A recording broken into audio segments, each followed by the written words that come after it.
Good morning बच्चों। कैसे हो आप? अच्छे हो? चलो शुरू करें आज का रिवीजन। और आज हम का रिवीजन जो कर रहे हैं रिकॉर्ड, वो सेकंड पार्ट में कर रहे हैं, प्लानिंग का रिवीजन। ठीक है ना? क्योंकि कल का जो रिवीजन था वो इन डेप्थ रिवीजन था, वो पार्ट फर्स्ट था, और आज पार्ट टू रिकॉर्ड कर रहे हैं। चलो शुरू करते हैं बच्चों प्लानिंग प्रोसेस से। जो बेसिक बेसिक टॉपिक्स थे वो हमने कल के रिवीजन में देख चुके थे, हम कवर कर चुके थे, जैसे कि प्लानिंग क्या है, ठीक है, और प्लानिंग के फीचर्स क्या होते हैं, प्लानिंग की इम्पोर्टेंस क्या होती है, और प्लानिंग के लिमिटेशंस क्या होते हैं। ये सारी चीजें हम देख चुके थे। आज देखते हैं प्लानिंग प्रोसेस। बच्चों, जब हम कोई प्लान बनाते हैं तो उसका कुछ एक सीक्वेंस होता है प्लान बनाने का, क्योंकि ये प्रोसेस है। प्लान ऐसे तो बनेगा नहीं, उसके लिए एक प्रोसेस लगानी पड़ेगी, और वो प्रोसेस के अंदर कुछ सीक्वेंस होगा, है ना? Step by step step by step step by step आपको वो स्टेप्स क्या करने पड़ेंगे, परफॉर्म करने पड़ेंगे। देन आप फाइनली क्या करोगे, प्लान ड्रॉ करके लेके आओगे। ठीक है? तो उस प्लानिंग प्रोसेस में सबसे पहला जो स्टेप होता है वो आप क्या करते हो, ऑब्जेक्टिव सेट करते हो। क्या सेट करते हो? ऑब्जेक्टिव सेट करते हो, सेटिंग ऑब्जेक्टिव्स। बिकॉज हमें जो अचीव करना है पहले तो हम उसे क्या करेंगे, सेट करेंगे ना। क्योंकि अगर हमें यही नहीं पता होगा कि हमें क्या अचीव करना है तो फिर हम आगे करेंगे क्या।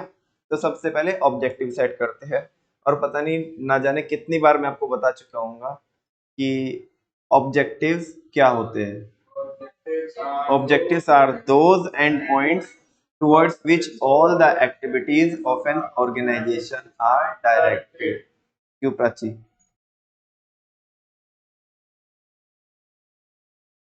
ऑब्जेक्टिव्स वो एंड पॉइंट्स होते हैं जिसको मेरे को पाना है, और उसको पाने के लिए मैं आज के दिन, ठीक है ना, सारी एक्टिविटी क्या कर रहा हूँ, परफॉर्म कर रहा हूँ। मैं जो भी कर रहा हूँ ना, वो किसको पाने के लिए कर रहा हूँ, उसको ऑब्जेक्टिव को पाने के लिए, उस एंड पॉइंट को पाने के लिए, उस डेस्टिनेशन पॉइंट को पाने के लिए, है ना?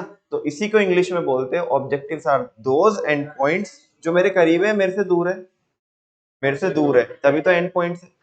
Objectives are those endpoints towards which, जिसके लिए all the activities of an organization are directed, कि जिसके लिए एक ऑर्गेनाइजेशन सारी की सारी एक्टिविटीज क्या करता है, परफॉर्म करती है। तुम्हारा एक ऑब्जेक्टिव है और तुम यहाँ पे आते हो, पढ़ते हो, टेस्ट देते हो, रिवीजन देते हो, रिवीजन करते हो, विकास सर के यहाँ पे जाते हो, अपने नोट्स पूरे करते हो। ये सब क्यों कर रहे हो आप? उस ऑब्जेक्टिव को पूरा करने के लिए, उस एंड पॉइंट को पूरा करने के लिए, अचीव करने के लिए, उस डेस्टिनेशन तक पहुंचने के लिए। ठीक है ना? तो सबसे पहला काम यही है हमारा कि हमें उस ऑब्जेक्टिव को क्या करना है, सेट करना है। अचीव नहीं करना, सेट करना है। ठीक है ना? Setting objective. और जो बच्चों आपके ऑब्जेक्टिव्स होने चाहिए वो क्लियर होने चाहिए। कैसे होने चाहिए? क्लियर, है ना? वो कंफ्यूजिंग ना हो, वो वेग ना हो, क्लियर भी हो, और सबको पता भी हो तुम्हारे ऑर्गेनाइजेशन में कि हम ये काम क्यों कर रहे हैं, है ना, इससे क्या अचीव होगा, है ना। नेक्स्ट, जब बच्चों हम ऑब्जेक्टिव सेट कर लेंगे तो हम ना फ्यूचर के रिगार्डिंग कुछ अजम्पशंस को क्या करेंगे, ड्रॉ करेंगे। ठीक है ना? कुछ प्रीमाइसेस को डेवलप करेंगे। प्रीमाइसेस बोले तो अजम्पशंस, बिकॉज फ्यूचर क्या होता है, फ्यूचर अजम्पशन के ऊपर ही बेस्ड होता है। आज तो मैं देख नहीं सकता फ्यूचर को, है ना, लेकिन उसके बारे में मैं ना क्या कर सकता हूँ, अजम्पशन ले सकता हूँ फ्यूचर के बारे में कि ऐसा हो सकता है, ऐसा हो सकता है, और उसी के ऊपर, है ना, उसी के बेस पर मैं अपने ऑब्जेक्टिव सेट करूंगा और आगे की जो भी कार्यक्रम है वो करूंगा। ठीक है ना? ऑब्जेक्टिव सेट करोगे, ठीक है ना, हाथ के हाथ आप क्या कर लोगे, अजम्पशन ड्रॉ करोगे। क्या करोगे? और अगर आप प्रैक्टिकली बोलोगे ना, तो बच्चों अजम्पशन पहले ड्रॉ की जाती है, देन उसके बेसिस पे क्या होते हैं, ऑब्जेक्टिव क्या होते हैं, सेट किए जाते हैं। ठीक है ना? तो तुम मोर और लेस, क्योंकि बच्चों एक फ्लो है, और फ्लो में हमें किसी ना किसी हेडिंग को तो पहले लिखना है और किसी को बाद में लिखना है। तो यहाँ पे पहले आपने क्या लिख दिया, सेटिंग ऑब्जेक्टिव लिख दिया, देन डेवलपिंग प्रीमाइसेस लिख दिया। लेकिन प्रैक्टिकली क्या होता है, पहले आप अजम्पशन ड्रॉ करते हो, उसी के बेस पे ऑब्जेक्टिव सेट होते हैं। ठीक है ना? लिखने के तौर पे किसी ना किसी को तो लिखना पड़ेगा, लेकिन प्रैक्टिकली पहले अजम्पशन ड्रॉ करोगे आप, देन ऑब्जेक्टिव सेट होगा। या आप ऐसे भी बोल सकते हो कि दोनों के दोनों स्टेप्स ना साइमल्टेनियसली परफॉर्म किए जाते हैं, एक साथ परफॉर्म किए जाते हैं। ठीक है ना। तो हमें assumptions को ड्रॉ करना है, assumptions को कंसीडर करना है। assumptions may be of two types. First one is internal assumptions and the second one is external assumptions. मतलब internal premise हो सकती है और external premise हो सकती है।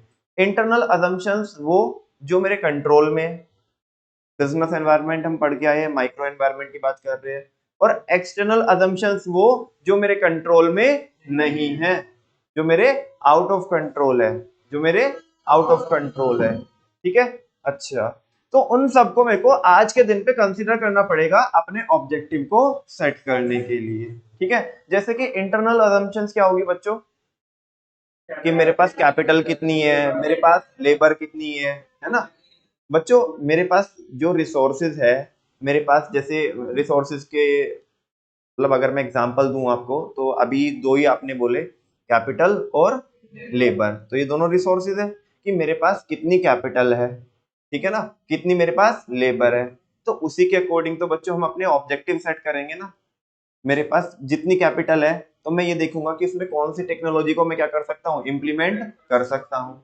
उसके लिए कितनी लेबर चाहिए, मेरे पास कितनी है, उनसे मैक्सिमम एक महीने में या 15 दिन में या अगले साल में, आने वाले साल में कितना प्रोडक्शन हो सकता है। तो ये असम्पशन आपको क्या करनी पड़ेगी, ड्रॉ करनी पड़ेगी। ठीक है ना, लेबर देखनी पड़ेगी आपको, कैपिटल देखनी पड़ेगी, और बोलो और क्या देखोगे, हाँ जी, रॉ मटेरियल देखना पड़ेगा कि आपके पास कितना रॉ मटेरियल अवेलेबल है। और बताओ इंटरनल फैक्टर क्या हो सकते हैं, इंटरनल मशीनरी हो गई, चलो और बोलो इंटरनल फैक्टर, इंटरनल फैक्टर बोलो ना, कि और इंटरनली कौन कौन से फैक्टर्स हो सकते हैं जिनको मेरे को एज्यूम करके चलना पड़ेगा आज के दिन पे।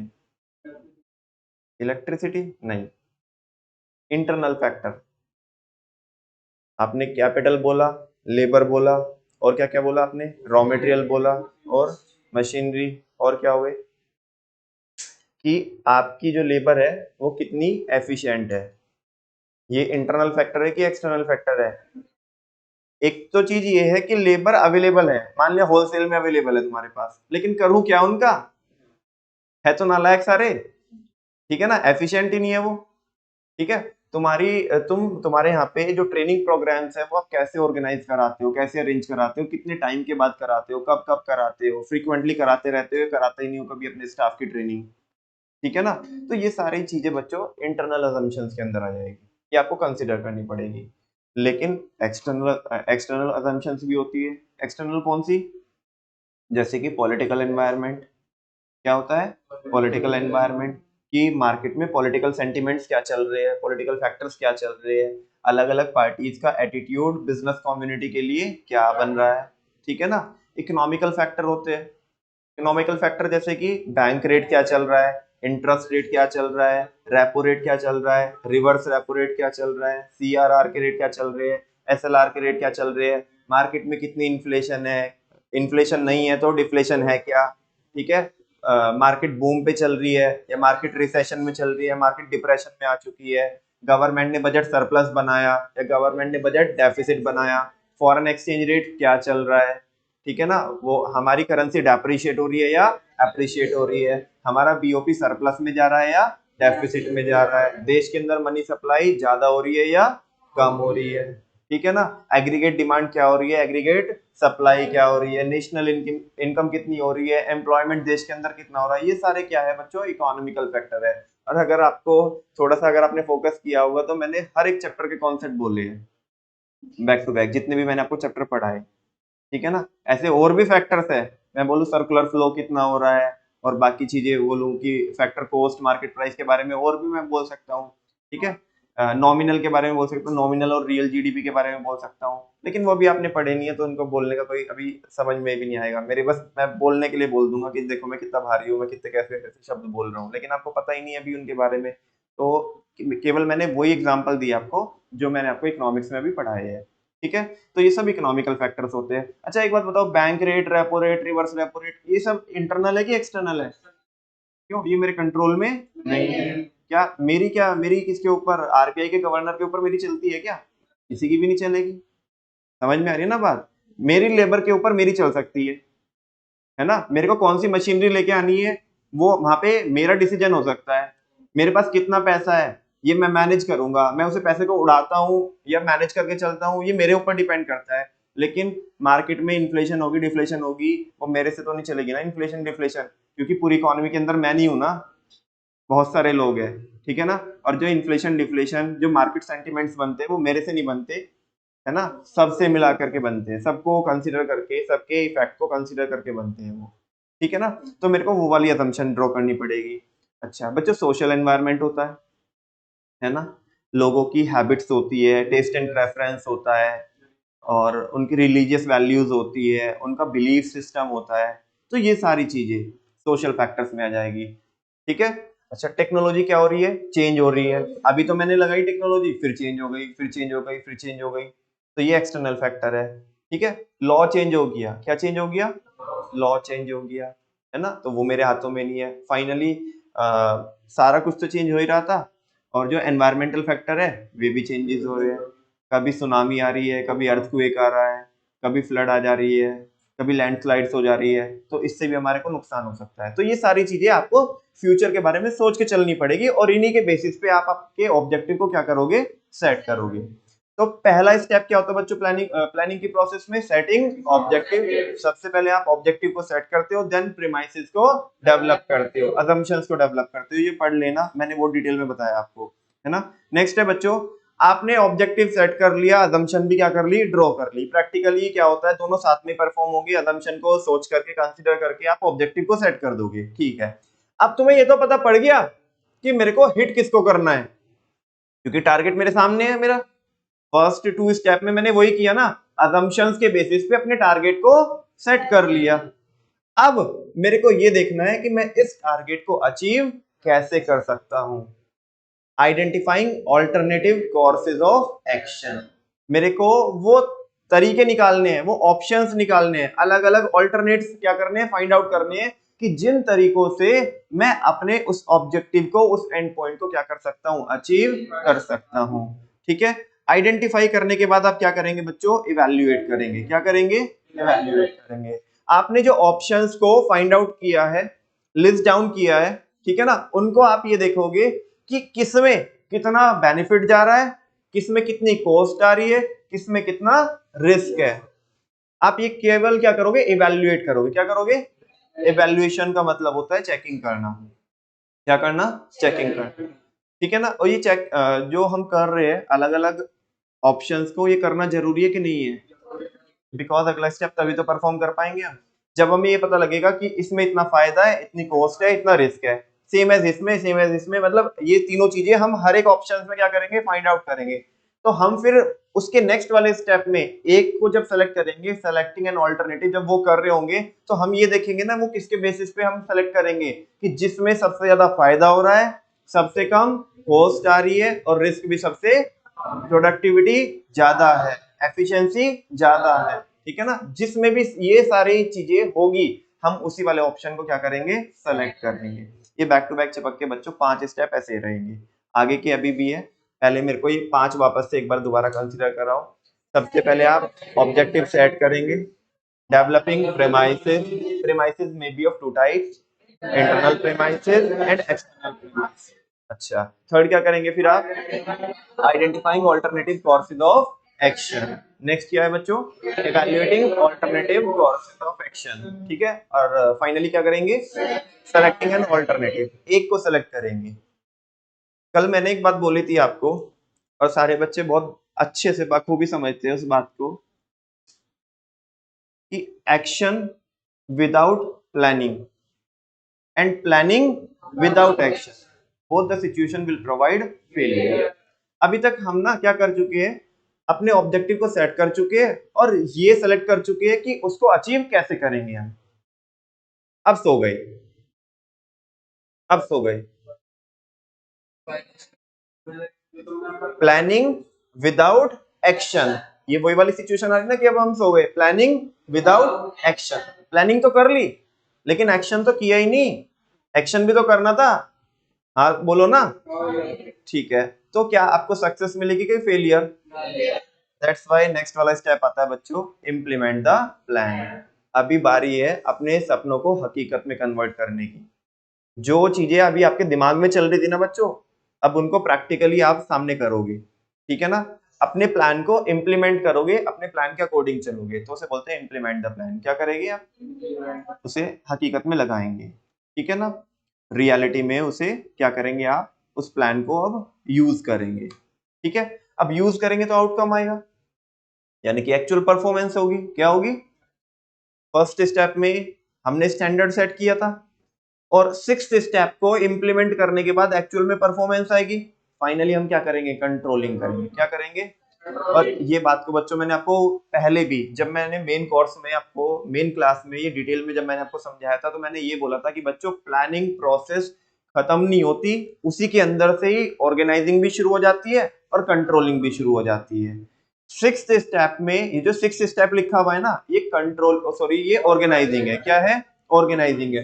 और ऑर्गेनाइजिंग की भी अपनी एक प्रोसेस होती है। यहाँ पे ऊपर ऊपर से उसने बोल दिया इम्प्लीमेंट द प्लान, की प्लान को क्या कर लो? इम्प्लीमेंट कर लो, है ना, लेकिन इसकी भी एक प्रोसेस होती है, वो नेक्स्ट चैप्टर में देखेंगे। और फाइनली वो बोल रहा है सेवंथ स्टेप में फॉलो अप एक्शन, कि आपको फॉलो अप करना है, मतलब आपको कॉन्टिन्यूसली अपने जो एक्चुअल परफॉर्मेंस आप आ रही है आपकी, उसको मॉनिटर करना है, उसको कंट्रोल करना है। आपको ये देखना है कि whether you are on track और नॉट, कि आप ट्रैक पे हो या नहीं। वो कैसे पता लगाओगे आप?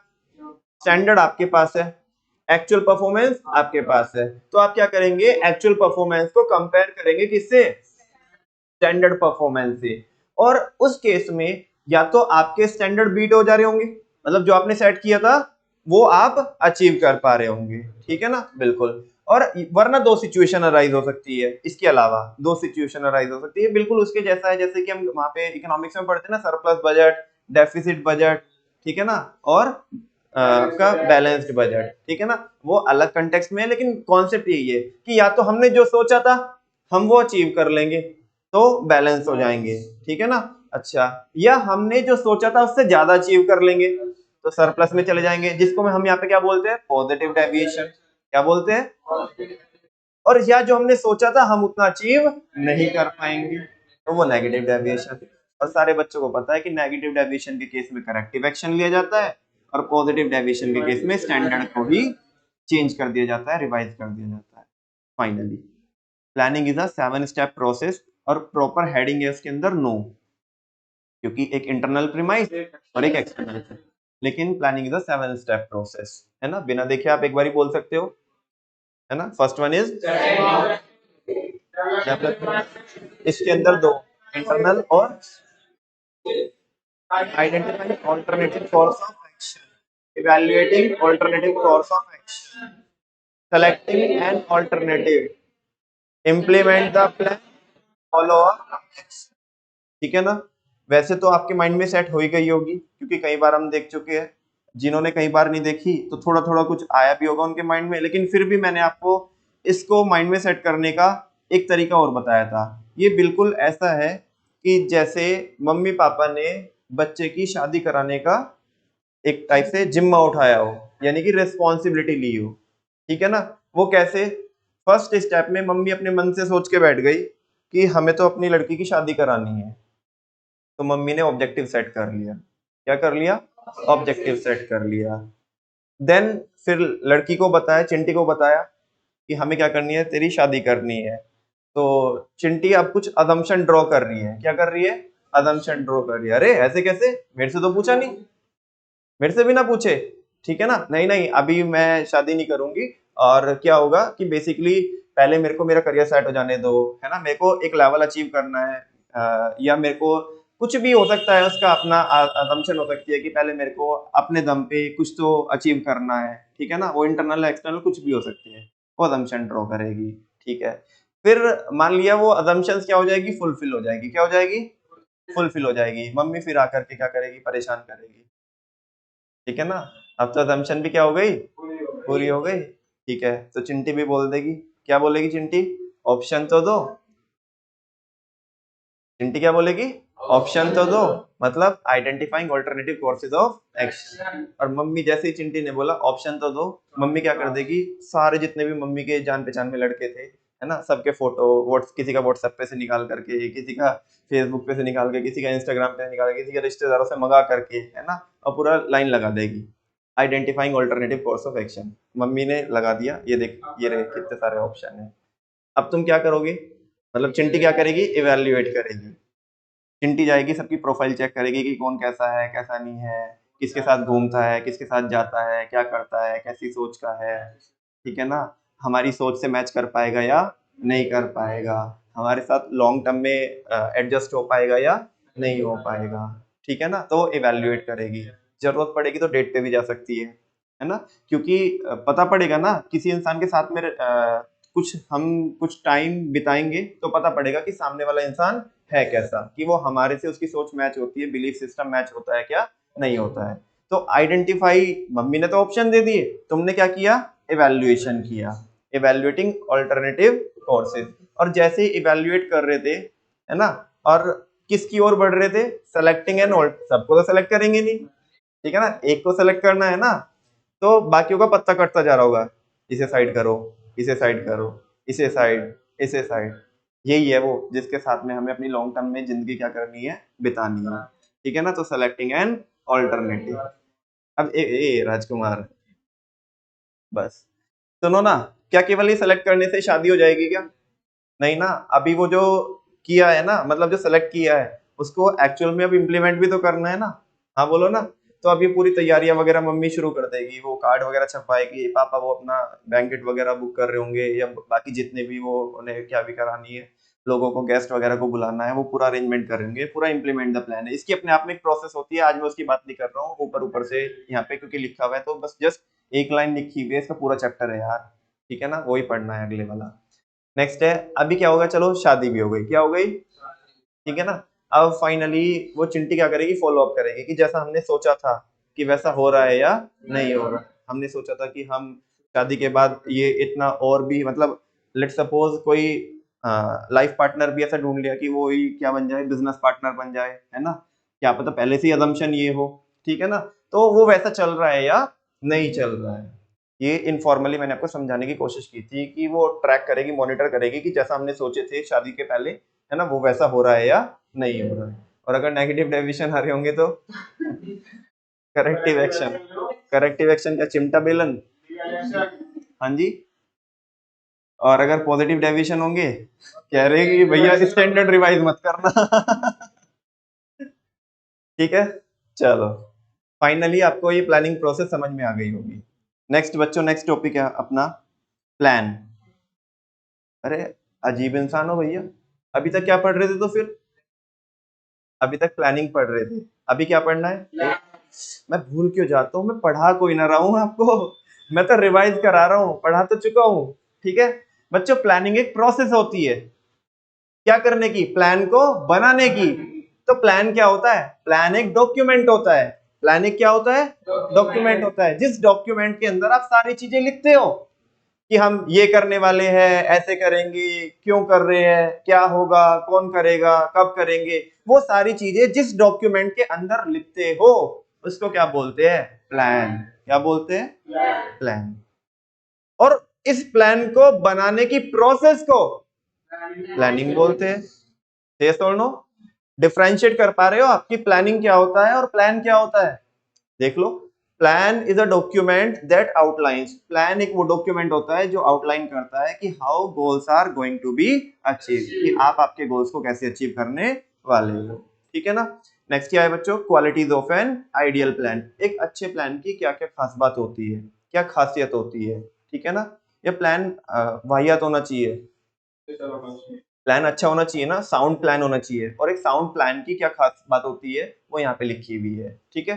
पहला है बच्चों सिंप्लिसिटी, एक तो प्लान आपका बहुत क्या हो, सिंपल, ठीक है ना, घुमा घुमा के गोल गोल जलेबी की तरह ना घुमाया हो आपने आपके प्लान को, है ना, बिल्कुल टू दी पॉइंट हो, सिंपल हो। उसमें कोई भी देखो, दोनों टर्म मैं साथ में बता देता हूँ। सिंपल हो मतलब आपने ना चीजों को सिंपल रखा हो, बहुत कॉम्प्लिकेट ना किया हो, और उस प्लान के अंदर क्लैरिटी भी हो, क्या भी हो, मतलब कोई भी कंफ्यूजिंग टर्म ना हो।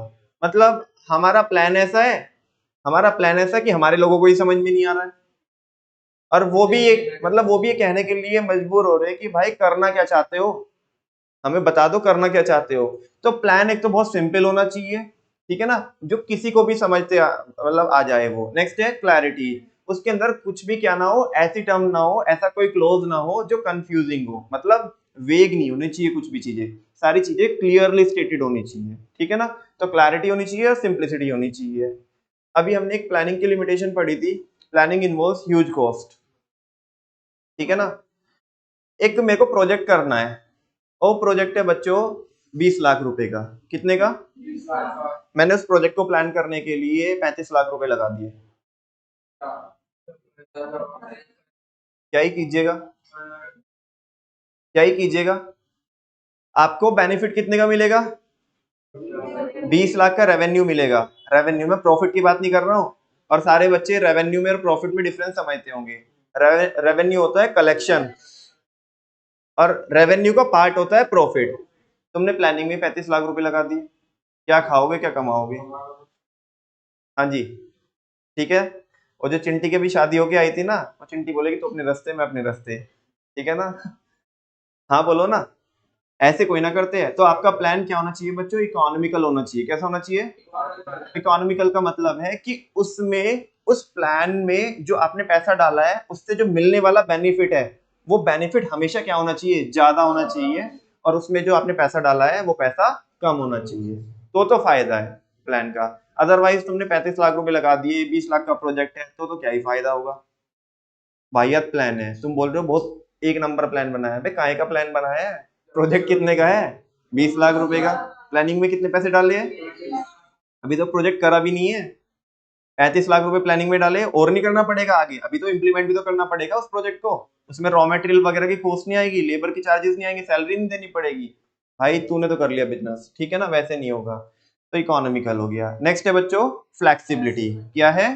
फ्लेक्सिबिलिटी। आपका प्लान क्या होना चाहिए? फ्लेक्सिबल। आपका प्लान इतना रिजिड नहीं होना चाहिए कि अगर एनवायरनमेंट में चेंज हुआ जिसकी वजह से आपको आपके प्लान में चेंज करना पड़ा, तो आप कर ही ना पा रहे।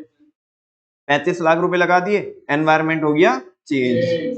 पहले तो एक तो पहले ही आपने वाहियात बनाया था, 35 लाख रुपए डाले, ऊपर से वो भी चेंज हो गया, ठीक है ना। अब तुम उस प्लान को क्या ही नहीं कर सकते, उसमें कुछ चेंजेस कर ही नहीं सकते, नया प्लान ड्रॉ करना पड़ेगा, ठीक है ना। क्या दोबारा से 35 लाख रुपए लगाने के लिए तैयार हो गया?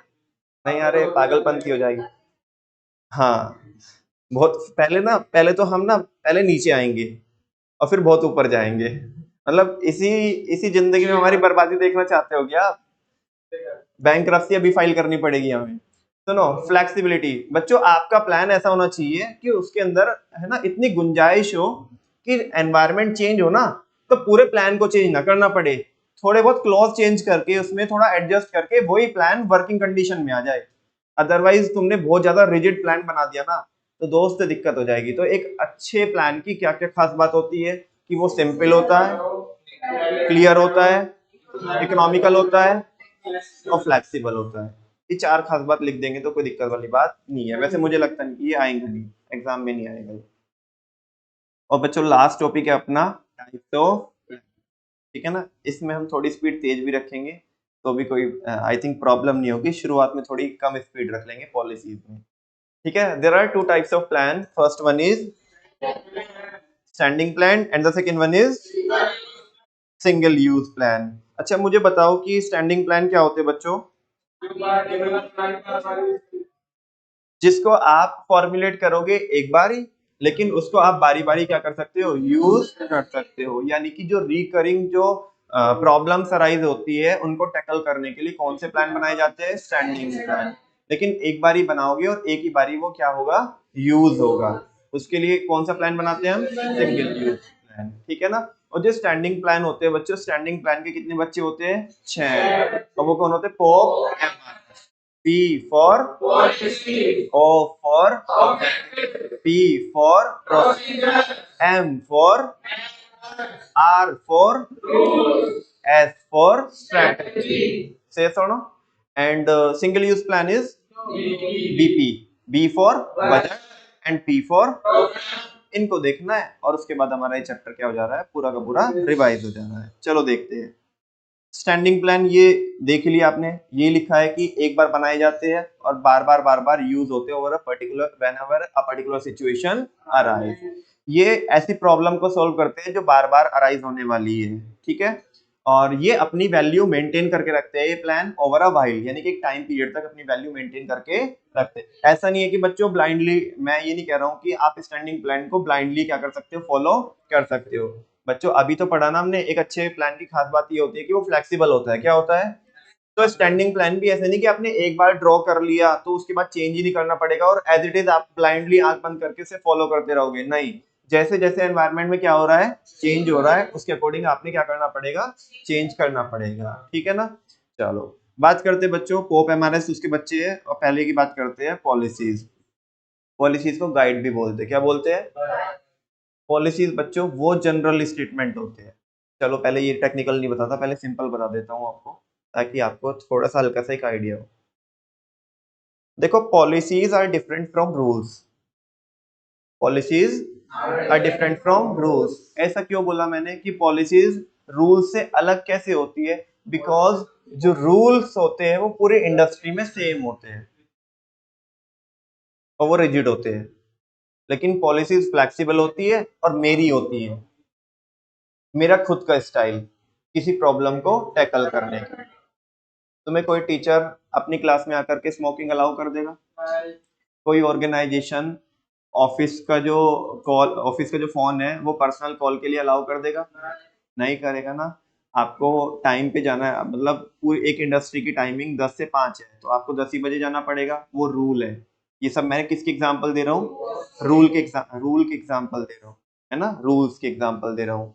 लेकिन पॉलिसीज क्या होती है? पॉलिसीज क्या होती है? मेरा खुद का स्टाइल होता है, मेरा खुद का स्टाइल किसी प्रॉब्लम को टैकल करने का। जैसे कि बच्चों मान लिया मैं एक फूड बिजनेस ऑपरेट करता हूँ, मेरे को फ्रेंचाइजी देनी है। क्या देनी है? फ्रेंचाइजी देनी है। जैसे तुमने देखा होगा कि ये एमबी चाय वाला की फ्रेंचाइजी मिलती है, चाय सुट्टा बार की मिलती है ना, सीसीडी होगी, डोमिनोज हो गया आपका, या केएफसी वगैरह हो गया, इनकी फ्रेंचाइजी मिलती है। तो देखो यहाँ पे ना सबकी अपनी अपनी पॉलिसीज है, मतलब सबका अपना अपना स्टाइल है। जैसे कि एमबी चाय वाला उसको पैसा चाहिए तो वो किसी को भी क्या दे देगा, फ्रेंचाइजी दे देगा। जबकि मैकडी वाले ऐसा नहीं करते। मैकडी वालों की पॉलिसी ये है कि अगर ऑलरेडी तुम क्या कर रहे हो, कोई फूड बिजनेस क्या कर रहे हो, रन कर रहे हो, तो आपको हम फ्रेंचाइजी नहीं देंगे। इसका भी रीजन बताया था। हालांकि आपके पास एक्सपीरियंस होना चाहिए, फूड बिजनेस को, फूड चेन को ऑपरेट करने का आपके पास एक्सपीरियंस होना चाहिए, लेकिन करंटली आप क्या ना कर रहे हो, रन ना कर रहे हो, बिल्कुल सेपरेट हो, वो तो बात अलग है। लेकिन जैसे मान लिया सावरिया वाले लेने के लिए जाए कि जी हम क्या करेंगे, इधर यहीं बगल में क्या कर रहे हैं अपना, वो खोलेंगे, मतलब हम आपकी फ्रेंचाइजी लेकर के मैकडी का एक आउटलेट खोलना चाहते हैं, तो उन्हें नहीं देंगे। बिकॉज उनकी पॉलिसी ये है कि अगर कोई बंदा ऑलरेडी चला रहा है तो वो क्या करेगा, बेसिकली मैकडी का नाम क्या कर सकता है, खराब कर सकता है। शुरुआत में वो मैकडी का क्या बेचेगा, मैकडी के प्रोडक्ट बेचेगा, बाद में अपने पेलने चालू कर देगा। पैसा किसका लेगा? मैकडी का। और माल किसका बेचेगा? अपना। तो देखो ये प्रॉब्लम अराइज होने वाली है फ्यूचर में, और इस प्रॉब्लम को टैकल करने का उनका स्टाइल ये है, यानी कि वो इस प्रॉब्लम को ऐसे टैकल कर रहे हैं कि भाई हम उस बंदे को फ्रेंचाइजी देंगे ही नहीं कि जो ऐसा काम करता है। अच्छा ये मेरा है कि सबका है? ये मेरा तरीका है। एमबी चाय वाला तो नहीं ऐसा करता, उसे तो पैसा चाहिए, आप 5 लाख रुपए 10 लाख रुपए डालो और फिर वेट करते रहो, कस्टमर आएगा, चाय पीने आएगा। 10,000 का गल्ला भी नहीं उठाओगे आप दिन में। 10,000 की चाय कौन पिएगा? चाय टपरी पे लोगों को पीना अच्छा लगता है, ठीक है ना, क्योंकि चाय का भी प्रीमियम प्रोडक्ट हुआ ही नहीं है। नॉर्मली लोग उसे अपनी जिंदगी में यूज करते हैं ना, बहुत नॉर्मली, छोटे से छोटा इंसान और बड़े से बड़ा इंसान, ठीक है ना। हाँ जी। अच्छा बच्चों एक बंदा है, शायद आपके यहाँ पे जैसे बिजनेस होता होगा, तो आपके पापा की भी कुछ पॉलिसीज होगी कि जैसे आपके पापा क्या करते हैं कि कैश में ही क्या करते हैं, डील करते हैं। मान लिया वो सोल प्रोप्राइटरशिप में काम कर रहे हैं। सोल प्रोप्राइटरशिप में, सोल प्रोप्राइटरशिप का आपको पता ही है कि सारे बच्चों को, कि कभी कभी सोल प्रोप्राइटरशिप को मतलब जो सोल प्रोप्राइटर होता है उसे ऐसा लगता है कि अपन निज भगवान है, क्योंकि सारे काम ही वो खुद करता है, परचेजिंग भी, सेल भी, मार्केटिंग भी उसे ही करनी है, प्रोडक्शन भी उसे ही करना है, ठीक है ना, फाइनेंस भी उसे मैनेज करना है, लोगों को हायर भी उसे ही करना है, सारा काम वही करता है। तो अब एक और हेडेक ले ले कलेक्शन करने की। अकेले तो बिजनेस ऑपरेट करते हैं, क्या क्या काम काम देखेंगे वो, और कस्टमर जब उधार लेने के लिए आता है तब उसकी आंखें कोई और तरीके की होती है, और जब उससे पैसा मांगा जाता है तो उसकी आंखें कोई और तरीके की होती है। ठीक है ना, कौन सा पैसा किसका पैसा, अपना ही पैसा भिखारी की तरह मांगते रहो, अगला शहंशाह बना फिर रहा है। समझ में आ रही है बच्चों बात? तो ऐसे में क्या है, तो ये प्रॉब्लम अराइज होगी, ये प्रॉब्लम अच्छा एक बार नहीं होगी, बार बार अराइज होगी। तो तुम्हारे पापा ने पहले से ही पॉलिसी ड्रॉ करके रखी है कि हम भैया किसमें क्रेडिट में डील करते ही नहीं है, नो क्रेडिट सेल पॉलिसी, पहले ही पोस्टर चिपका के रखा है कि कस्टमर राजा होता है और राजा कभी उधार नहीं मांगता, ना ही हम डील करते किसमें, उधार में। या ऐसे ऐसे पोस्टर लगा करते हैं कि उधार एक जादू है, हम देंगे और आप गायब हो जाओगे। बच्चों बड़े सारे नुकसान है, क्रेडिट में डील करने के बड़े सारे नुकसान हैं। आपकी आज की सेल तो जाएगी, आज का पैसा तो जाएगा, आपकी कैश सेल भी जाएगी फ्यूचर की, बिकॉज जो कस्टमर को आपने उधार दिया उसने पैसा नहीं दिया ना, कभी वो आपसे नजरें नहीं मिला सकता। समझ में आ रही है बच्चों बात? रास्ते में मिलेगा तो बच के जाएगा आपसे, ठीक है। और दूसरा, उसे कभी भी प्रोडक्ट की जरूरत पड़ेगी तो कभी वो आपको याद नहीं करेगा, कैश में भी लेना होगा तो वो नहीं आपके पास आएगा, बिकॉज आप उससे क्या कर लोगे, पुराना पैसा मांग लोगे। समझ में आ रही है ना बच्चों बात? तो ये प्रॉब्लम है, इस प्रॉब्लम को टैकल करने का आपके पापा का खुद का स्टाइल है। अच्छा एक बात बताओ मुझे, तुम्हारे पापा ने ऐसा बोला कि हम तो कैश में डील करते हैं, तो क्या पूरी मार्केट में सब कैश में डील करने लगेंगे? ये तो रूल हो जाना चाहिए। बोलो ना तुम, अरे मैं तुम्हारे से पूछ रहा हूँ, मेरी बातों में मत जाओ, मैं तुम्हारे से पूछ रहा हूँ, ये पॉलिसी है, क्या है, पॉलिसी है। किसी एक कॉलेज का एक क्राइटेरिया है कि हम तो उसी बच्चे को एडमिशन देंगे जिसने सीयूईटी में या 12th स्टैंडर्ड में 90% या उसके अबव क्या किए होंगे, सिक्योर किए होंगे। हाँ बोलो ना, बाहर लोग लाइन लगा के खड़े हैं, 50% वाले भी, 60% वाले भी, 70% वाले, सब खड़े हैं। बात समझ में आ रही है? अच्छा, अभी क्या हुआ, मान लिया 1 लाख लोग खड़े हैं बाहर एडमिशन लेने के लिए, अगर हमारी ये पॉलिसी ना हो कि हम 90% या उसके ऊपर वाले को क्या देंगे, एडमिशन देंगे, तो हमें सब बंदों को इवैल्यूएट करना पड़ेगा कि नहीं करना पड़ेगा? हाँ बोलो ना। लेकिन हमने पहला फिल्टर लगाया और वो 1 लाख बंदों में से केवल कितने छटके आए, 5,000 आए। कितने आए? हमने बोला ए छपरी, ठीक है ना, अभी पहले चुप हो जाओ, पहले सुनो, क्या इतना हल्ला मत करो। ये बताओ कि आपने सीयूईटी में या 12th स्टैंडर्ड में 90% या उसके ज्यादा स्कोर किसने किए है? गिने चुने लोगों ने हाथ उठाया, बाकी जिन्होंने हाथ नहीं उठाया चलो रास्ता ये रहा, निकलो। हाँ बोलो ना, ये हमारी पॉलिसी है किसी प्रॉब्लम को टैकल करने की। अरे एक बात बताओ यार, 1 लाख लोगों को इवैल्यूएट करना पड़ता, हमने एक पॉलिसी बनाई, पॉलिसी क्या बनाई, फिल्टर लगा दिया। क्या लगा दिया? फिल्टर ऐसा लगाया कि 95,000 तो पहले झटके में बाहर। अब किसको करना है हमें इवैल्यूएट? 5,000 को। 5,000 लोगों को इवैल्यूएट करना आसान है कि 1 लाख लोगों को?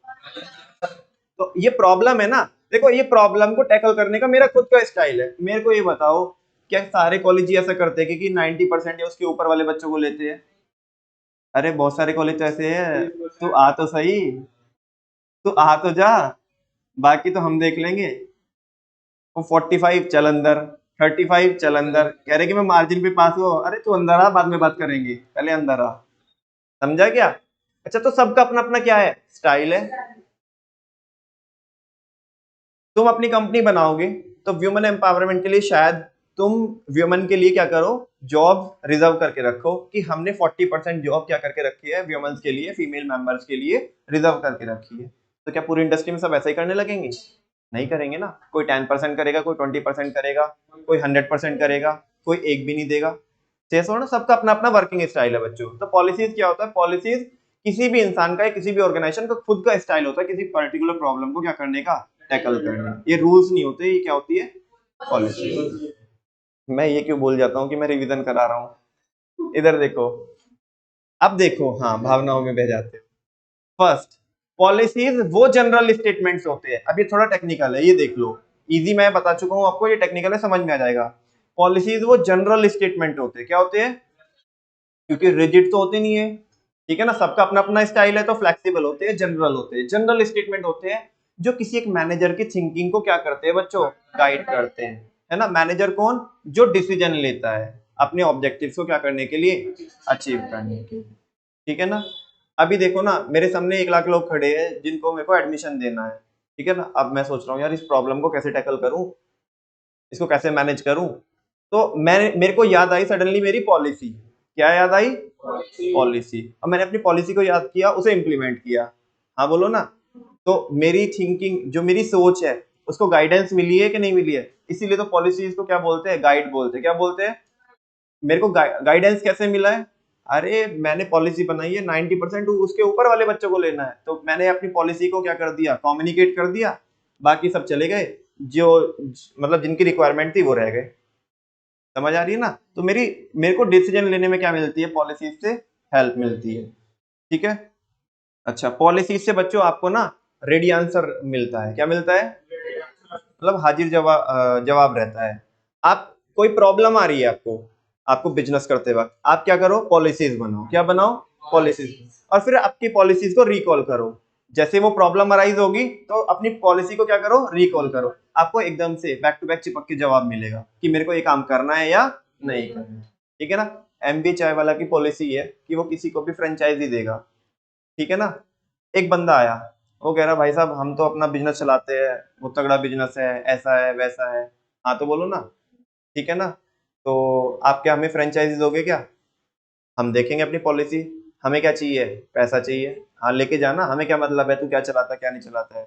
और यही बंदा अगर मैकडी वाले के पास जाए और अपने बड्डे मारने लगे वहां पे, हम इतना बिजनेस करते हैं, एमबी चाय वाला की भी फ्रेंचाइजी है हमारे पास ऑलरेडी, हम 100 सालों से कर रहे हैं, ये कर रहे हैं वो कर रहे हैं। मैकडी वाले बोलेंगे ये रहा बाहर का रास्ता, जाओ, हम देंगे नहीं। एकदम से आंसर मिला ना कि हमें ये काम करना है या नहीं करना। एक बार जस्ट इसके एग्जांपल पढ़ो जल्दी से, पॉलिसीज के। इस बारी बच्चों जो टाइप्स ऑफ प्लान है ना, ये इंपॉर्टेंट टॉपिक है आपके लिए। एग्जामिनेशन पॉइंट ऑफ व्यू से केस स्टडी ड्रॉ हो सकती है, जिसमें वो आपको ये पूछेगा कि इसमें से प्लान, डिफरेंट डिफरेंट जो प्लान है वो आइडेंटिफाई करो।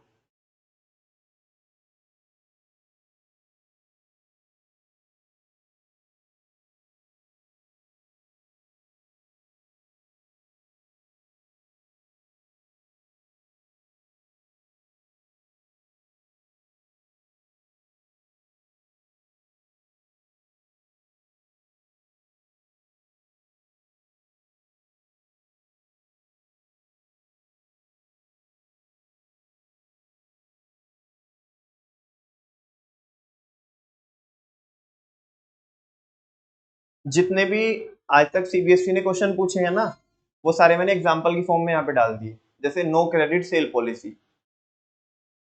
हम उधार में डील करते नहीं है, रूल है कि पॉलिसी है? बाय पॉलिसी है ना, ये हमारा स्टाइल है ना।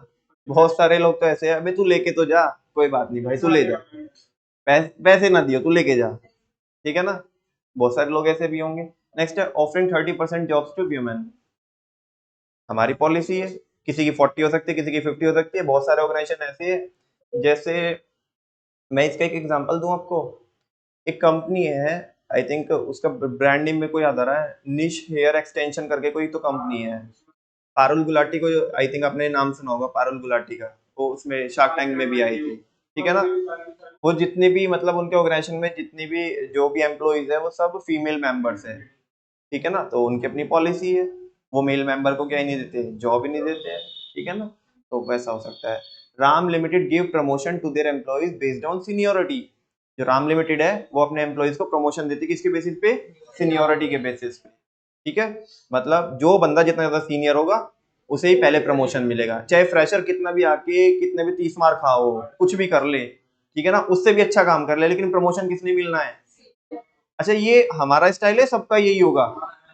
किसी ऑर्गेनाइजेशन का ये भी हो सकता है कि वो तो किसको प्रमोशन पहले देंगे? जो अच्छा काम करेगा, चाहे वो फ्रेशर हो चाहे वो सीनियर हो। ठीक है ना? ऐसे आप एक बार सारे देख लेना। आई होप समझ में आ गया होगा। ठीक है? पॉलिसीज के बारे में बच्चों, पॉलिसीज हर एक लेवल पे बनाई जाती है। ठीक है? चाहे वो टॉप लेवल हो, मिडिल लेवल हो या लोअर लेवल हो। अच्छा, पॉलिसीज हमारी थिंकिंग को क्या करती है? गाइड करती है कि हमें ये काम करना है या नहीं करना है। Policies are based on objectives, objectives को अचीव करने के लिए ही तो पॉलिसीज बनाई जाती है। ऑब्जेक्टिव्स को, मेरा ऑब्जेक्टिव है, मेरा ऑब्जेक्टिव है कि मेरे को ना नॉलेज स्प्रेड करनी है। क्या करनी है? नॉलेज स्प्रेड करनी है। तो मैं अपनी पॉलिसीज वैसे तो ड्रॉ करता हूँ कि उसके लिए एक प्रोसेस लगेगी कि बच्चों को अपने हाथों से नोट्स लिखने पड़ेंगे। ठीक है ना? बच्चों को रिवीजन करना पड़ेगा, टेस्ट देने पड़ेंगे, तो मैं अपनी पॉलिसी तभी तो बनाता हूँ। यस और नो? अच्छा, किसी का मकसद शायद पैसा कमाना हो सकता है, तो वो बोले अरे छोड़ना, मेरे पास फीस आ गई, मुझे क्या टेंशन है, तू पढ़ तो ठीक है, नहीं पढ़ तो ठीक है। तो अपनी पॉलिसी वैसे बनाएगा। तो अब उसकी पॉलिसी ये रहेगी कि तू नोट्स नहीं बनाएगा तो ठीक है, नहीं बना रहा, चल ठीक है, जान दे। समझा ना? वैसा। नेक्स्ट है बच्चों, policies help managers to implement strategies. Policies की हेल्प से आप किसको इंप्लीमेंट कर सकते हो? स्ट्रेटेजीज को इंप्लीमेंट कर सकते हो। अब मतलब क्योंकि वो बड़ा प्लान है ना स्ट्रेटेजी, उसके लिए बड़े प्लान को इंप्लीमेंट करने के लिए छोटे छोटे प्लान बनाने पड़ेंगे, आपको छोटी छोटी पॉलिसीज बनानी पड़ेगी। पॉलिसीज ब्रॉड पैरामीटर क्या करती है, आपको देती है, जिसके अंदर रह करके आपको एक क्या करना होता है, एक मैनेजर ने काम करना होता है, परफॉर्म करना होता है। मतलब ये एक फ्रेमवर्क देती है। क्या देती है? No credit sale policy. Manager इस फ्रेमवर्क के अंदर रहेगा, इसके बाहर जाएगा। और मैंने ये देखा बच्चों, जब जब भी, ध्यान से सुनना, ये मैंने प्रैक्टिकली, मैं तो खुद फेस किया है, जब जब भी आप क्या करोगे ना, आपके फ्रेमवर्क के बाहर जाओगे ना, हमेशा आपको नुकसान होगा, हमेशा हमेशा। मैं प्रैक्टिकली इसको, इस कॉन्सेप्ट को जीता हूँ, इसलिए मैं बता रहा हूँ आपको। जब भी आप आपकी पॉलिसी को ओवरलुक करोगे और उनको क्रॉस करके ऊपर जाओगे, हमेशा आपको नुकसान होगा, है ना? बाकी सारी चीजें एक जगह है, लेकिन बिजनेस एक जगह है। समझ में आ रही है? सारी चीजों को कंसीडर करो, लेकिन बिजनेस को कॉम्प्रोमाइज मत करो। लेकिन मैंने ऐसा देखा कि जब भी आप आपकी पॉलिसीज को ओवरलुक करके उसके बियॉन्ड जाते हो ना, तो हमेशा आपको क्या होता है, नुकसान होता है। ठीक है? आपकी पॉलिसीज के अंदर रहोगे तो आप भी अच्छे, आपका बिजनेस भी अच्छा, आपका प्रोडक्ट भी अच्छा। और आप आपकी पॉलिसीज के बाहर चले जाओगे, आप भी बेकार, आपका बिजनेस भी बेकार, आपकी आपकी प्रोडक्ट और सर्विसेज भी बेकार। ठीक है ना? वैसा। ऑब्जेक्टिव्स, इसमें ज्यादा कुछ नहीं है बच्चों, वो देख लेना। Objectives are those end points towards which all the activities of an organisation are directed. पता नहीं कितनी बार देख चुके हैं, बस ये देखो फीचर्स ऑफ ऑब्जेक्टिव। बच्चों गोल में, ये समझ लो, गोल में और ऑब्जेक्टिव में फर्क होता है। गोल मैंने ये बोल दिया कि मेरे को सेल बढ़ानी है, तो ये मेरा गोल है, लेकिन ये ऑब्जेक्टिव नहीं है बच्चों। ऑब्जेक्टिव के अंदर 5 चीजें होनी चाहिए। ठीक है ना? ऑब्जेक्ट, या मैं ऐसे बोलूं कि ऑब्जेक्टिव मस्ट बी स्मार्ट। वो क्या होना चाहिए? स्मार्ट होना चाहिए। S for specific, M for measurable, SMAA for achievable, R for relevant, T for time bound. ठीक है ना? ऑब्जेक्टिव आपका स्पेसिफिक होना चाहिए, है ना? मतलब आप एक जनरल स्टेटमेंट ना पास कर रहे हो, आप ये बोल रहे हो मेरे को ये अचीव करना है। जैसे मैंने बोला भाई, एक बिजनेस में बड़ी सारी एक्टिविटीज परफॉर्म होती है, मैं कह रहा हूं कि मेरे को सेल को इंक्रीज करना है। तो ये सेल, मतलब हम इतने सारे काम है करने के लिए, लेकिन हम बात किसकी कर रहे हैं? सेल की। हम किसकी बात कर रहे हैं? सेल की। बात समझ में आ रही है? तो सेल, हमें सेल को इंक्रीज करना, तो स्पेसिफिक हो गया। एम फॉर मेजरेबल, मेरे को सेल को तो इंक्रीज करना है। अब देखो, मैं अपने स्टेटमेंट को रिवाइज करता जाऊंगा और फाइनली एक स्टेटमेंट बन के आएगा जिसको मैं ऑब्जेक्टिव बोलूंगा। मेरे को सेल इंक्रीज करनी है, लेकिन ये ऑब्जेक्टिव नहीं है, अभी इसमें और भी चीज ऐड होनी चाहिए। वो पहली चीज क्या होगी? स्पेसिफिक। दूसरी क्या होगी? मेजरेबल। मेरे को सेल इंक्रीज करनी है 20% से। कितने परसेंट से? तो मेजरेबल है 20%, माने मेजरेबल। नंबर में आप क्या कर सकते हो? मेजर कर सकते हो। आपको सेल इंक्रीज करनी है, स्पेसिफिक हो गया। 10% या 20% से करनी है, वो मेजरेबल हो गया। ये अचीवेबल है या नहीं है? हाँ है अचीवेबल। हमारे पास रिसोर्सेज है, हमारे पास प्लान है, रोड मैप है, सारी चीजें है, तो अचीवेबल भी है वो। ठीक है ना? R for relevant.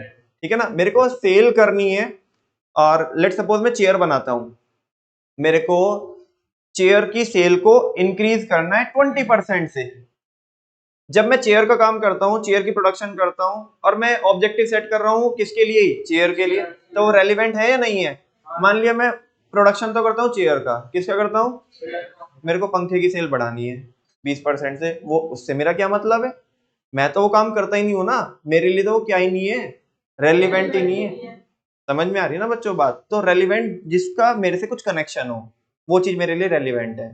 ठीक है ना? अब तुम करने लगो बात, चलो भैया एक काम करते हैं कि कहीं घूमने चलते हैं, तो मैं कहूंगा क्या है, इररेलेवेंट बातें कर रहे हो आप, फिलहाल टॉपिक क्या चल रहा है और तुम बातें क्या कर रहे हो, है ना? वो रेलिवेंट नहीं है ना। समझा क्या? अभी रेलिवेंट समझ में आया कि रेलिवेंट क्या होता है? अच्छा, objective must be specific, measurable, achievable, relevant और टाइम बाउंड। ठीक है ना?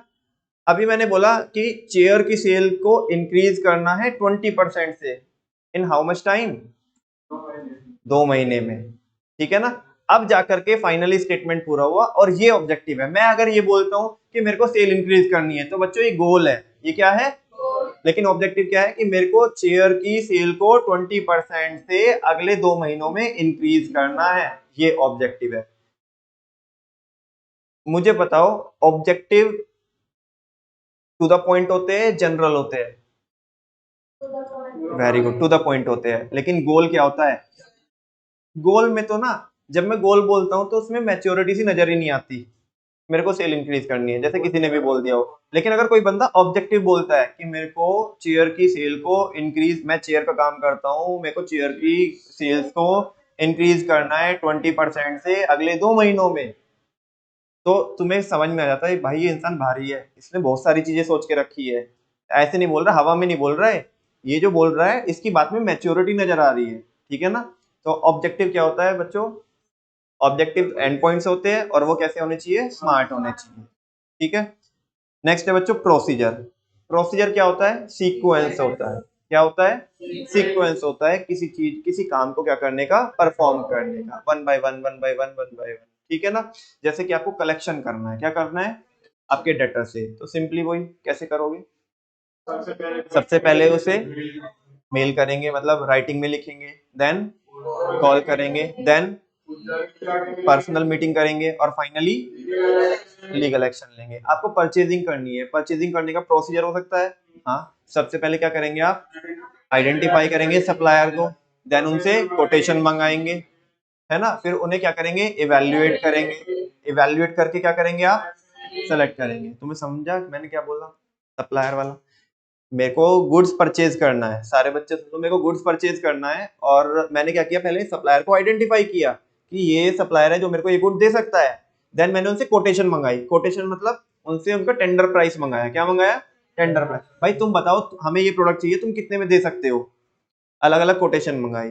फिर मैं उन्हें क्या करूंगा, इवेल्युएट करूंगा, चेकिंग करूंगा कि कौन सप्लायर बढ़िया क्वालिटी का प्रोडक्ट दे रहा है, कम प्राइस में दे रहा है, ठीक है ना। और वो तो मैं तो जब कस्टमर हूं तो मैं तो ये भी देखूंगा ना कि मेरे को उधार मिल रहा है या नहीं मिल रहा है, कौन मेरे को उधार दे रहा है, अच्छी क्वालिटी का प्रोडक्ट दे रहा है और कम रेट में दे रहा है, उधार भी दे रहा है कि नहीं दे रहा है, ये बाकी और आफ्टर सेल सर्विसेज क्या दे रहा है, वगैरह वगैरह। तो जो भी सबसे बेस्ट एंड बेस्ट होगा, आप उस सप्लायर को क्या कर लोगे, सेलेक्ट कर लोगे, सेलेक्ट करने के बाद क्या करोगे, उसे ऑर्डर दोगे, क्या दोगे, ऑर्डर दोगे, परचेज ऑर्डर दोगे। फिर आपके पास क्या आएगा, गुड्स की आप रिसीविंग करोगे, उनको आप क्या करोगे, इंस्पेक्ट करोगे उनकी क्वालिटी को कि जो हमने बोला था वो गुड्स भेजे है या कोई दूसरे भेज दिए, कहा कुछ और दे दिया कुछ और, ठीक है ना। तो ये प्रोसीजर है परचेजिंग करने का, तो ये देख लेना, ठीक है। नेक्स्ट है बच्चों मेथड्स। मेथड्स क्या होता है, मैनर होता है, क्या होता है, या वे होता है। एक काम को करने के बड़े सारे तरीके होते हैं, तुम्हें क्या करना है, उनको एक को सेलेक्ट करना है जो सबसे बेस्ट ऑफ बेस्ट। ये चीजें क्या हो रही है, रिपीट हो रही है, ठीक है ना। ठीक है, मैंने थोड़ा डिस्काउंट कर रहा हूँ क्योंकि टाइम हो चुका है, और लेकिन डिस्काउंट इसलिए भी कर रहा हूँ क्योंकि ऑलरेडी सारे बच्चों ने पढ़े हुए हैं, ठीक है ना, डिटेल में। वो शुरू में बहुत डिटेल में इसलिए कराया मैंने क्योंकि कई सारे बच्चों ने पढ़े हुए नहीं थे। तो अभी क्या है बच्चों, लेकिन आपका काम खत्म नहीं हो जाता, ठीक है। आपका काम ये रहता है कि आपको ना एक बार घर जाके क्या करने हैं, वो टेक्स्ट पढ़ना है, डाउट्स आएंगे तो मेरे से पूछना है, पुरानी क्लासेस तो अवेलेबल हो जाएगी, जरूरत पड़ेगी तो इसका रिवीजन फिर करा दूंगा मैं, ठीक है ना। वैसे जरूरत मुझे से लगती नहीं है। मेथड बहुत सिंपल है, मेथड क्या है, बहुत सिंपल है। किसी एक स्टेप को, प्रोसीजर के एक स्टेप को परफॉर्म करने के कई सारे तरीके हो सकते हैं ना, और हर एक स्टेप के अपने अपने तरीके होते हैं। आपको क्या करना है, हर एक स्टेप के अपने अपने तरीके निकाल करके सबके एक एक क्या करने हैं, सेलेक्ट करने हैं। क्योंकि जब आप पूरे प्रोसीजर के बहुत सारे तरीके आइडेंटिफाई करके एक एक को सेलेक्ट करोगे तो आपका प्रोसीजर पता क्या कितना खूबसूरत निकल के आएगा, क्योंकि आपने सबसे बेस्ट एंड बेस्ट चुना है हर एक स्टेप को। समझ में आ रही है ना बच्चों। नेक्स्ट है बच्चों, अब वैसे तो देखो बताने को तो मैं कितना ही बता सकता हूँ, शायद ये तो सबके सामने हुआ है ना, मेथड तो सबके सामने हुआ है ना, लीफो फीफो मैंने बताया, लीफो फीफो वेटेड एवरेज, हाँ, लीफो फीफो वेटेड एवरेज, या बाकी डेप्रिसिएशन के मेथड होते हैं, स्ट्रेट लाइन मेथड, एसएलएम या डब्ल्यूडीवी, ठीक है। नहीं है तो मैं अवेलेबल करा दूंगा क्लास, आज के लिए मेरी मजबूरी समझो, इससे ज्यादा मैं इसमें टाइम अलॉट नहीं कर सकता, ठीक है। नेक्स्ट है बच्चों रूल्स। रूल्स क्या होते हैं, रिजिड होते हैं, क्या होते हैं, और ये बताते हैं हमें क्या करना है और क्या, नहीं करना है, ठीक है ना। और अगर आप इनको फॉलो नहीं करोगे तो आपके ऊपर क्या लिए जाएंगे, पिनल एक्शन लिया जाएगा आपके ऊपर, ठीक है ना। जैसे कि आपको कोई पनिशमेंट दिया जाएगा या आपको डिमोशन की थ्रेट दी जाएगी। एक तो होता है प्रमोशन, एक होता है भाई साहब एक इंसान को कम सैलरी चल जाएगी लेकिन डिमोशन एक्सेप्ट नहीं होगा। मतलब कल चल करके जिसको बोल रहा है चल पानी लेके आ, ठीक है ना कल वो उसे बोलेगा लाता है क्या तो भाई इसके ईगो को ठेस पहुंच जाएगी, तो लोग डिमोशन से बड़ा डरते हैं, ठीक है ना। तो वैसा। नेक्स्ट है बच्चों रूल्स। चलो रूल्स में एक दो चीजें देखोगे यहाँ पे ना, मेन मेन कि रूल्स रिजिड होते हैं, कंपल्सिव होते हैं। क्या अपनी मर्जी चलाओगे क्या रूल्स में? कान पे चांटे इतने मारेंगे तुम्हारे, ठीक हो जाओगे, अपनी मर्जी चलाओगे। जैसे बता रहे हैं वैसे ही है, बात समझ में आ रही है। आगे ये कोड ये कोड ऑफ कंडक्ट होता है, क्या होता है? कोड ऑफ कंडक्ट होता है। इनसे डिसिप्लिन मेंटेन होता है, किससे? रूल्स से, ठीक है ना। और ये किसके ऊपर बेस्ड होते हैं? कॉमन कॉमन सेंस के ऊपर बेस्ड होते हैं। किसके ऊपर बेस्ड होते हैं? कॉमन सेंस के ऊपर। तुम कल चल के यहाँ पे आकर के दम मारने लगो, हाँ मैं लगवाऊंगा, आजा। आगे रूल्स क्या करते हैं, ये भी ह्यूमन के बिहेवियर को गाइड करते हैं कि आपको क्या करना है और क्या। वो तो पॉलिसीज तो पर्टिकुलरली करती है लेकिन ये सबको करते हैं, ठीक है ना। और violation of rules attach penalty, अगर आप वायलेट करोगे रूल्स को तो स्ट्रेटेजी क्या होती है बच्चों? ब्लूप्रिंट होता है। और ये फ्यूचर एक्शन प्लान होता है, क्या होता है? इसको गेम प्लान भी बोल सकते हो, जो किसके बेसिस पे बनाया जाता है? कॉम्पिटिटर के मूव को देख करके, है ना, जो हम रेस्पॉन्ड करेंगे ये वो चीज होती है। समझ में आ रही है बच्चों बात? जैसे कि कई सारे एग्जांपल मैंने मेन क्लास में भी आपके साथ शेयर किए थे। फ्लिपकार्ट ने किसको एक्वायर कर लिया? मिंत्रा को। और फेसबुक ने किसको? टाटा ने कोरस को, ठीक है ना। तो उसके पीछे कुछ तो स्ट्रेटेजी होगी, ठीक है ना। हाँ जी, हाँ बिल्कुल, कोक और पेप्सी वो तो अलग ही एग्जांपल है। नेक्स्ट है सिंगल यूज प्लान। क्या है? सिंगल यूज प्लान सारे बच्चों को पता है, जो वन टाइम होते हैं, दो बच्चे होते हैं, सीधा सीधा उन पे आता हूँ, बजट और प्रोग्राम पे, ठीक है ना। बजट क्या होता है? बजट एक स्टेटमेंट होता है जिसके अंदर एक्सपेक्टेड रिजल्ट लिखे होते हैं, है ना। और बजट किसी भी चीज का हो सकता है, सेल बजट हो सकता है, प्रोडक्शन बजट हो सकता है, कैश बजट हो सकता है, आपके एक्सपेंसेस का बजट हो सकता है ना। डिफरेंट डिफरेंट टाइप के बजट होते हैं। और ये बच्चों बेंचमार्क का काम करता है। किसका काम करता है? स्टैंडर्ड का काम करता है या यार्ड स्टिक का काम करता है, जिसके अगेंस्ट एक्चुअल परफॉर्मेंस को क्या किया जाता है? इवैल्यूएट किया जाता है, ठीक है। और फाइनली बच्चों प्रोग्राम। प्रोग्राम क्या होता है? एक डिटेल्ड प्लान होता है, कॉम्प्रिहेंसिव होता है, which is the combination of all the standing and single use plan. इसके अंदर policies, objective, procedures, methods, rules, strategy और नेक्स्ट बजट, सब कुछ आ जाता है। जैसे कि आपने एक कोई शॉपिंग मॉल को कंस्ट्रक्ट करना है या आपने कोई स्कूल बनाना है, ठीक है ना। शादी का भी मैंने बताया था कि वो भी पूरा अपने आप में एक प्रोग्राम है। कार्ड पे लिखा भी रहता है नीचे एज पर प्रोग्राम, ठीक है ना। ऐसा नहीं है कि तुम तारों की छाव में खाना खाने के लिए आओगे ठीक है। थैंक यू वेरी मच बच्चों। इसी के साथ साथ हमारा ये चैप्टर का रिवीजन पूरा हो जाता है, ठीक है।